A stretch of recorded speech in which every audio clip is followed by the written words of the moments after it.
என் அன்பு குழந்தையே, ஏமாந்து விட்டோம் என்ற நினைப்பில் உன்னுடைய விழிகள் உறங்க மறுக்கின்றது. இனி நான் என்ன செய்ய போகின்றேன், யாரைதான் நம்புவது என்று கேட்பது எனக்கு புரிகின்றது. குழந்தையே, உன்னை ஏமாற்றியவர்களின் வாழ்க்கையை உன் கண்முன்னே நான் காட்டப் போகின்றேன். இப்போது இதை நீ கேட்டுவிட்டு நிம்மதியாக உறங்கு. இப்போதெல்லாம் ஏமாந்து விட்டோமே, துரோகிக்கப்பட்டு விட்டோமே என்ற மனக்குமுறல்தான் உன்னை உறங்க விடாமல் தடுக்கின்றது. நம்பி ஏமாந்த நீ இவ்வாறு புலம்பிக் கொண்டிருக்கும் போது, உன்னை ஏமாற்றியவர்கள் எந்த குற்ற உணர்ச்சியும் இன்றி சந்தோஷமாக அலைந்து கொண்டிருக்கின்றதை பார்த்து உன்னுடைய மனம் இன்னும் வேதனையடைகின்றது. ஒரு விஷயத்தை நன்றாக புரிந்து கொள். ஒருவன் செய்யும் நல்லதும் கெட்டதும் உடனே அவன் கணக்கில் எழுதப்பட்டுவிடும். பாவமாகவோ புண்ணியமாகவோ அது அவன் கணக்கில் சேர்க்கப்படும். அவன் செய்த வினைகளின் பலன்கள் அவனை வந்து சேர தயாராக இருக்கும். ஆனால் அது அவனை சேர சரியான கால நேரத்தை எதிர்பார்த்து காத்து கொண்டிருக்கும். கெட்ட நேரம் என்று அவனுக்கு வரும்போது அவனுடைய கர்ம வினைகள் அனைத்தும் அவனுக்கானதை செய்யும். அவன் செய்த அத்தனை பாவங்களும் அவனுடைய கழுத்தை நெரிக்கத் தொடங்கும். அவனுடைய கர்ம வினைகள் அனைத்தும் அவனை மூழ்கடிக்கும். கர்ம வினைகளின் எதிர்பலன்களை அனுபவிக்கும் அந்த தருணத்தில்தான் பலர் தனது தவறுகளை உணர்ந்து திருந்த முயற்சி செய்வார்கள்.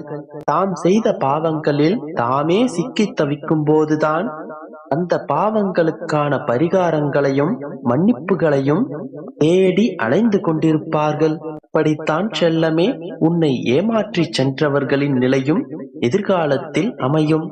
உன்னை ஏமாற்றியவர்களும் உனக்கு துரோகம் செய்தவர்களும் அவர்களுக்கான கர்ம வினைகளின் பலன்களை அனுபவிக்கும் போது அவர்கள் மனம் திருந்தி உன்னிடம் வந்து மன்னிப்பு கோருவர். அவர்கள் உனக்காக காத்திருப்பார்கள். பாவங்கள் அவர்களுக்காக காத்திருப்பதை போன்று அவர்கள் உனக்காக காத்திருந்து உன்னுடைய மன்னிப்பிற்காக ஏங்குவார்கள். அதே போலத்தான் நீ செய்த புண்ணியங்களும் உனக்கான கால நேரங்களை பார்த்து காத்து கொண்டிருக்கும். உனக்கு நல்ல நேரம் வரும்போது நீ செய்த அத்தனை புண்ணியங்களும் தானங்களும் தர்மங்களும் உன்னுடைய தலையை காக்க ஓடோடி வரும். அந்த கணத்தில் நீ பட்ட கஷ்டங்களுக்கும் துன்பங்களுக்கும் துயரங்களுக்கும் நீ வடித்த கண்ணீருக்கும் சேர்த்து வைத்து மிகுந்த சந்தோஷத்தை அனுபவிப்பாய். கட்டவர்கள் அழிய ஒரு காலம் வருவதை போன்று நல்லவர்கள் வாழ ஒரு காலம் நிச்சயமாக வரும். உனக்கான காலம் வரும்போது உன்னை ஏமாற்றியவர்களுக்கான வாழ்க்கையை நீ நிச்சயமாக பார்ப்பாய். இந்த பெருமாளின் அருள் உனக்கு நிச்சயமாக கிடைக்கும்.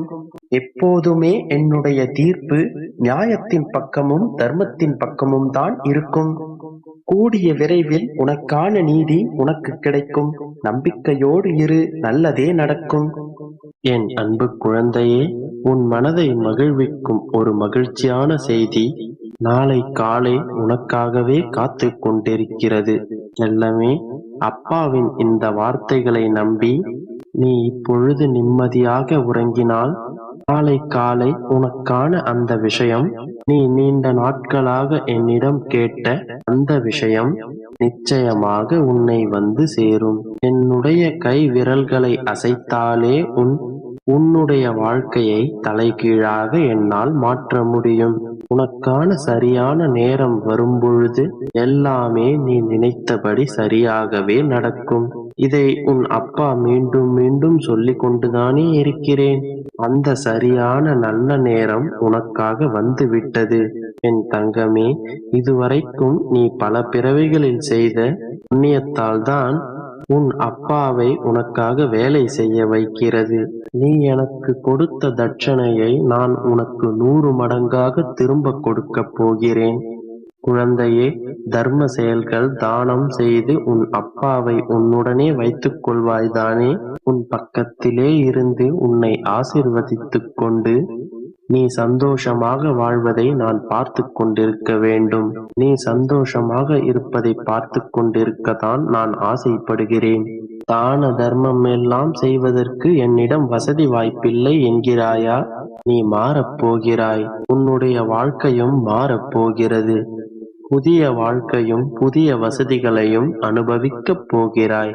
செல்லமே, நிச்சயமாக உன்னை உன் வாழ்க்கையில் ஜெயிக்க வைக்கப் போகிறேன். என்னுடைய அருமை புரிந்து என்னிடம் நிச்சயமாக ஓடி வரப் போகிறாய். குழந்தையே, உன் வாழ்க்கையில் எதுவும் நல்லது நடக்கவில்லை, கேட்ட எந்த விஷயமும் நடக்கவில்லை என்று நித்தமும் கலங்குவது எனக்குத் தெரியும். குழந்தையே, உனக்கான நாள் நீ செய்த நல்ல விஷயங்களும் கர்ம வினைகளையும் பொறுத்துதானே உன்னை வந்து சேரும். யார் யாருக்கு எந்த விஷயங்கள் எப்பொழுது நடக்க வேண்டும் என்று ஏற்கனவே தீர்மானிக்கப்பட்டிருக்கும் அல்லவா? யார் யார் எல்லாம் நல்ல விஷயங்களை செய்து கர்ம வினைகளை அழித்தார்களோ அந்த வரிசையிலேயே தான் அவர்களுக்கு நல்லது நடக்கும்.